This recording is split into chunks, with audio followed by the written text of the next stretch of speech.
হিমন্ত বিশ্ব শৰ্মাৰ এইটো আমাৰ লিখা আছে যে বিপদকালে বিপৰীত বুদ্ধি। তেওঁৰ যে বিপদ সমাগত, তেওঁ ভাবিছে মই যদি মানুহক জেলত ভৰাই দিওঁ, পুলিচ লগাই মানুহৰ কণ্ঠ ৰোধ কৰিব। তেওঁৰ যিটো ভ্ৰষ্টাচাৰ দুৰ্নীতি, তেওঁৰ নেতৃত্বত অকলে হিমন্ত বিশ্ব শৰ্মাই যে দুৰ্নীতি কৰিছে এনেকুৱা নহয়, তেওঁৰ নেতৃত্বত তেওঁ এটা দুৰ্নীতিৰ নেতৃত্ব লোৱা এজন মুখ্যমন্ত্ৰী। গোটেই ভাৰতবৰ্ষৰ ভিতৰত সৰ্বকালৰ আটাইতকৈ যদি ভ্ৰষ্টাচাৰী কোনোবা ব্যক্তি আছে, ইমান লুণ্ঠন, আৰু সেই লুণ্ঠনৰ সম্পৰ্কত যদি কোনোবাই মাত মাতে, নাৰী নিৰ্যাতনৰ সম্পৰ্কত যদি কোনোবাই মাত মাতে, তেতিয়াহ'লে সেইজন হৈছে হিমন্ত বিশ্ব শৰ্মাৰ কাৰণে অপৰাধী। এতিয়া অসমত বেলেগ কোনো অপৰাধী নাই। অসমত এতিয়া অপৰাধীৰ নাম হৈছে দিলৱাৰ হুছেইন, এতিয়া অসমত অপৰাধীৰ নাম হৈছে ৰিতম সিং, অসমত অপৰাধী হৈছে মহবুল হক। আৰু তেওঁ কি কয় যে তেওঁ কেলে লুইচ বাৰ্জাৰৰ কাৰণে মই তেওঁক চেলেঞ্জ কৰিছোঁ। তেওঁ CBIক নকয় কেলে যে মোক অসমৰ মানুহে সন্দেহ কৰে লুইচ বাৰ্জাৰ চাওডাত জড়িত বুলি, গতিকে CBI এটা ক্লিন চিটখন দেখাই দিয়ক। তেওঁৰ বিৰুদ্ধে যিবিলাক অভিযোগ আহিছে, এতিয়া চিণ্ডিকেটৰ কথা মই ক'লে চিণ্ডিকেটৰ কথা পীযুষ হাজৰিকাই লাজ পায়। অডিঅ' চলি আছে। কয়লা চিণ্ডিকেট আছেনে নাই সঁচাকৈ? যদি কয়লা চিণ্ডিকেট নাই, ৰেড হল মাইনিং নাই, তে উমৰাংচুত কেনেকৈ মৃতদেহ ওলাইছে? লিডু মাঘি তাত কেনেকৈ মৃতদেহ ওলাইছে? কি প্ৰমাণ লাগে তেওঁলোকক? তেওঁলোকৰ নিয়ন্ত্ৰণত অসম আছেনে নাই? যদি তেওঁৰ বিজেপিৰ হিমন্ত বিশ্ব শৰ্মাৰ নিয়ন্ত্ৰণত যদি অসম আছে, তেতিয়াহ'লে অসম পুলিচ তেওঁলোকৰ নিয়ন্ত্ৰণত আছে। তে উমৰাংচুত কয়লা চিণ্ডিকেট চলি আছে। লখিমপুৰৰ বিধায়ক মানৱ ডেকাৰ বিৰুদ্ধে নাৰী নিৰ্যাতনৰ কথা ৰিতম সিঙে প্ৰথম কৈছে নেকি? ADRৰ ৰিপৰ্টত আহিছিলে।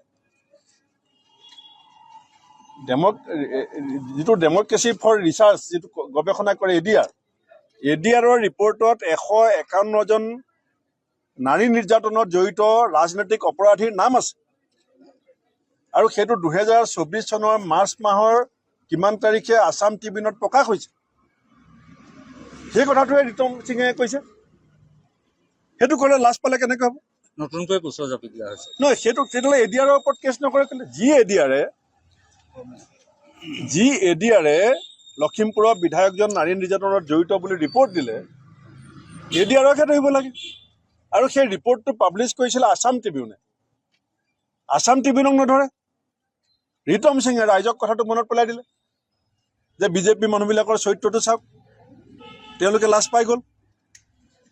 আৰু এইটো আমি কংগ্ৰেছ ভয় খোৱা দল নহয়। এই জেলৰ ভিতৰৰ পৰাই কংগ্ৰেছে মহাসংগ্ৰাম কৰিছিলে স্বাধীনতাৰ সময়ত, আৰু এইটো দ্বিতীয় স্বাধীনতা সংগ্ৰাম। আৰু ৰিতম সিঙৰ জেলত থকা প্ৰত্যেকটো মিনিট আৰু প্ৰত্যেকটো ঘণ্টা আমি মূল্যাংকন কৰি মাৰি থকা সময়ত 26ত এইটো প্ৰভাৱ মূল্যাংকন হ'ব। এইটো নিশ্চিতভাৱে মূল্যাংকন হ'ব। আৰু যুৱ প্ৰজন্মই এই কথাবিলাক বুজি আছে, নতুন প্ৰজন্মটোৱে বুজি আছে। তেওঁলোকে কাৰোবাক দৈহিকভাৱে কাৰাৰুদ্ধ কৰিব পাৰে, কিন্তু কংগ্ৰেছৰ যিটো সাহস, জাতীয়তাবাদৰ চিন্তাত কংগ্ৰেছৰ যিটো চেতনা, সেইটোক তেওঁলোকে কেনেকৈ কাৰাৰুদ্ধ কৰিব? ৰিতম সিঙে জামিন পালে যদিও কিন্তু এতিয়াও মুকলি হোৱা নাই। ইটোৰ পাছত সিটো কেছ লগাব। আমাৰ ন্যায়ালয়ৰ ওপৰত সম্পূৰ্ণ বিশ্বাস আছে। তেনেকৈ দিলৱাৰ হুছেইনকো জামিন দি আকৌ গ্ৰেপ্তাৰ কৰিছিল। এতিয়াতো হিমন্ত বিশ্ব শৰ্মাই দিলৱাৰ হুছেইনক যিটো ছেকেণ্ড কেছত গ্ৰেপ্তাৰ কৰিলে, আপোনালোকে খবৰ লওক, এপেক্স বেংকত গ্ৰাহক কমি গ'ল। এতিয়া এপেক্স বেংকলৈ মানুহ যাবলৈ ভয় কৰা হৈছে। কাৰণ ক'ত এপেক্স বেংকত সোমোৱাৰ লগে লগে মেনেজাৰে আপোনাক কি কেছত পইচা দিব, এতিয়া আপুনি খবৰ লওক। এটা বেংক ধ্বংস কৰি দিলে। এজন সাংবাদিকক ওপৰত আক্ৰোশ কৰাবলৈ গৈ এটা বেংকৰ যিটো ব্যৱসায়িক তেওঁলোকৰ যিটো মুড থাকে সেইটো ধ্বংস হ'লনে নাই?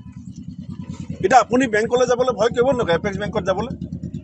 কাৰণ যদি আপোনাক কাগজ চুৰি বুলি কৈ দিয়ে, যদি আপোনাক ডকাইত কৰিছে বুলি কৈ দিয়ে, আৰু বেংকৰ মেনেজাৰজনৰ বেংকৰ যিটো ছিষ্টেম, এতিয়া মই কেইদিনমানৰ পাছত দাখিল কৰি আছোঁ, এপেক্স বেংকত প্ৰায় 60 কোটি টকাৰ ডাঙৰ ঘোটলা হৈ আছে।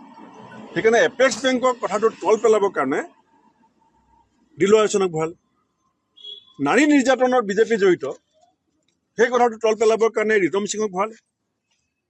নিজৰ প্ৰাইভেট স্কুল ভালকৈ চলিব লাগে, বেলেগৰ কোনো প্ৰাইভেট শিক্ষানুষ্ঠান অসমত চলিব নালাগে। এজন মুখ্যমন্ত্ৰী এজন ব্যৱসায়ীৰ লগত প্ৰতিযোগিতাত নামি গ'ল। গতিকে এই কথাবিলাকৰ আহি থকা সময়ত এই পঞ্চায়ত নিৰ্বাচনতে আমি ৰাইজৰ আদালতত এই কথাবিলাক লৈ যাম। আৰু পঞ্চায়ত নিৰ্বাচনো যদি অতি শীঘ্ৰে ঘোষণা নহয়, আমি 6 তাৰিখে গুৱাহাটী হাইকোৰ্টত যাবলৈ সিদ্ধান্ত লৈছোঁ।